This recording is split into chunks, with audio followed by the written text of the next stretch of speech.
Dear friends, आइए देखते हैं संधि के प्रकार।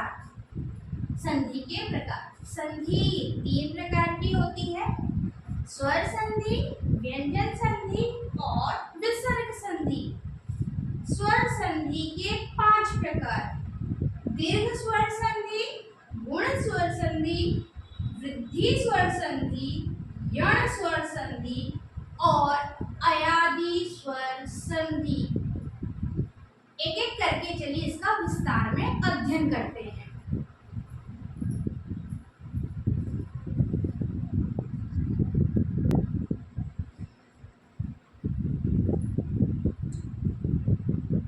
आइए देखते हैं सर्वप्रथम स्वर संधि। स्वर संधि किसे कहेंगे?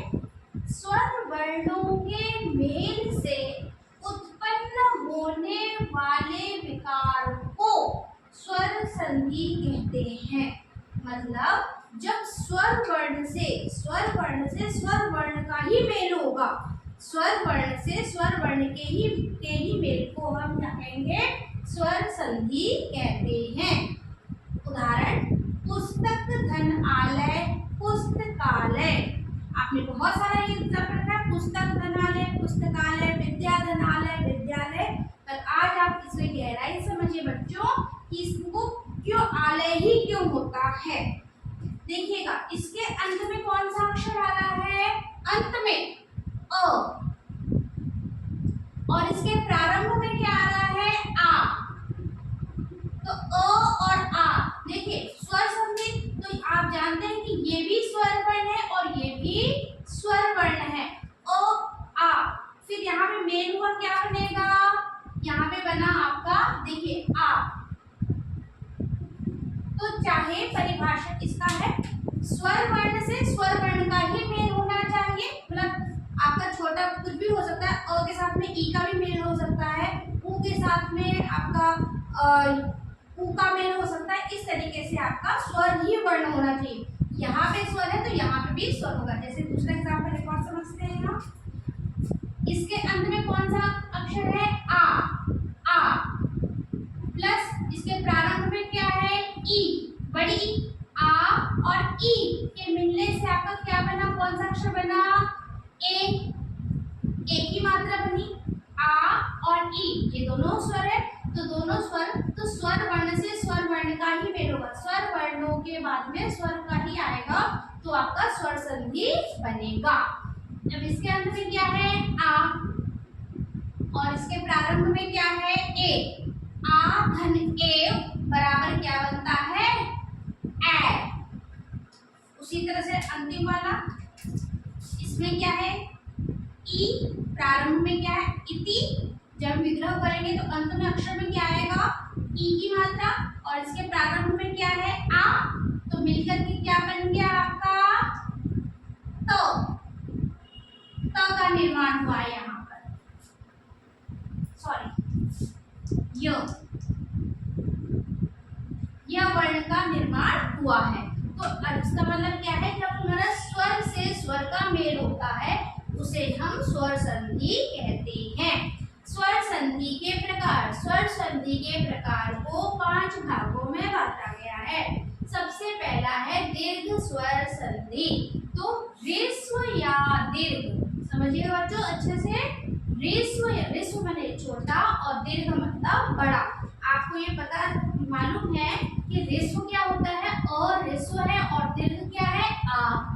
ये ह्रस्व वर्ण है और ये आपका दीर्घ वर्ण के अंतर्गत आता है।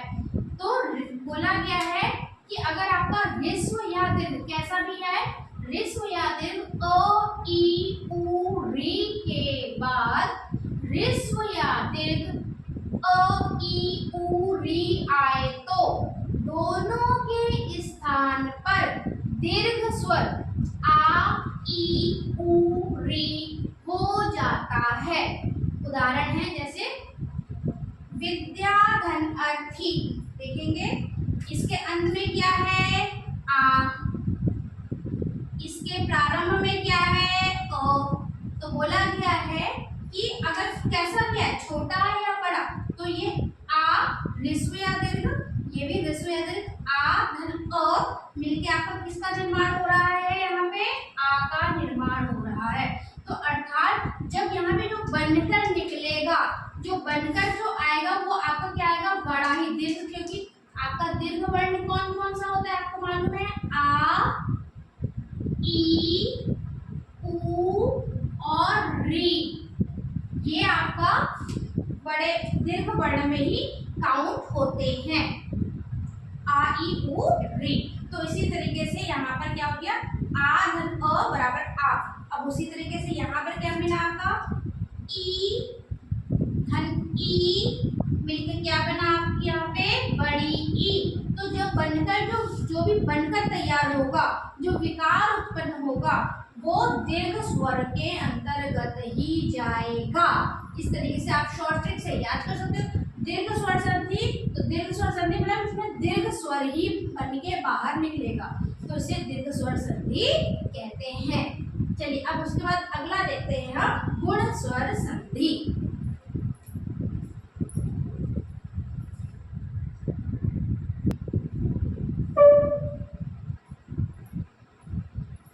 आइए देखते हैं स्वर संधि का दूसरा प्रकार, गुण स्वर संधि।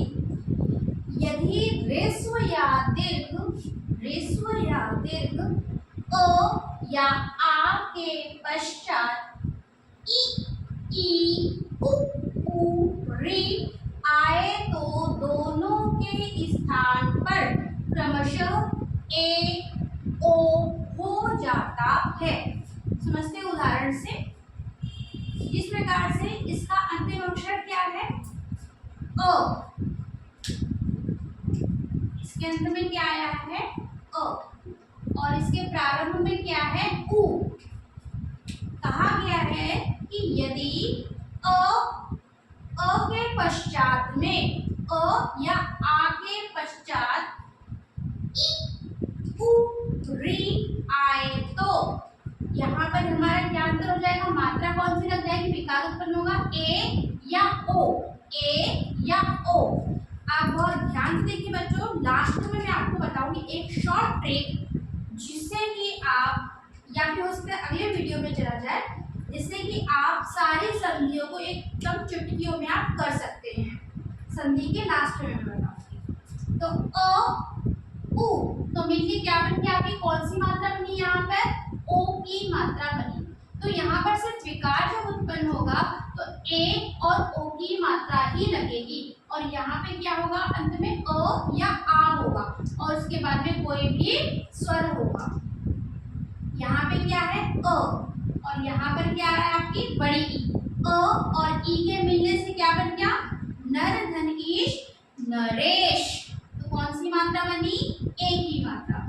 महाधन उदय, अंत में इसके क्या है, आ, और इसके प्रारंभ में क्या है, उ।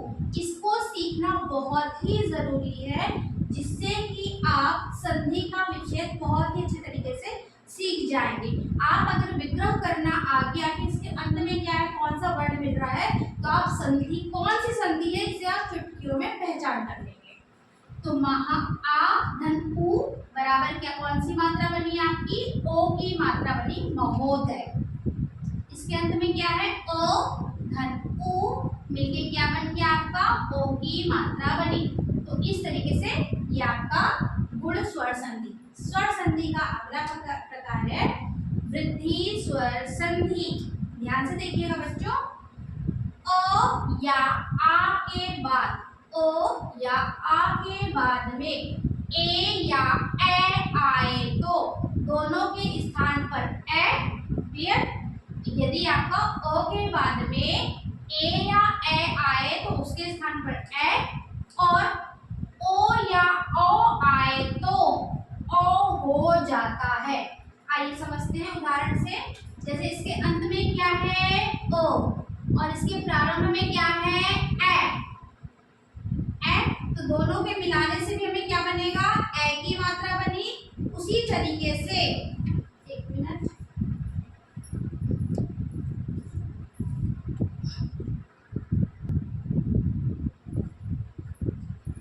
जी, यहाँ पर ओ है, ए मिला के क्या बना, ए की मात्रा। अगर इसके प्रारंभ में ए या ए आता है तो यहाँ पर ए की मात्रा बनेगी, और यदि ए आता है तो भी हमारा ए की ही मात्रा बनेगी। जैसे जल धन ओद जलौद। अब देखिए बच्चों, यहाँ पर ओ है और यहाँ पर ओ है, तो दोनों ही कंडीशन में हमारी ओ की ही मात्रा बनेगी, चाहे वो छोटा हो चाहे वो बड़ा हो। तो जल धन ओद जलौद, महाधन औषधि महौषधि। चलिए अब देखते हैं स्वर संधि का अगला प्रकार।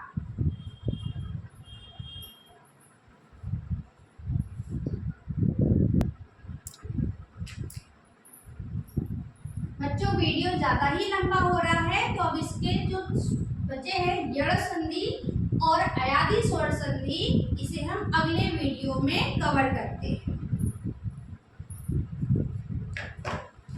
Please like and share and subscribe my channel.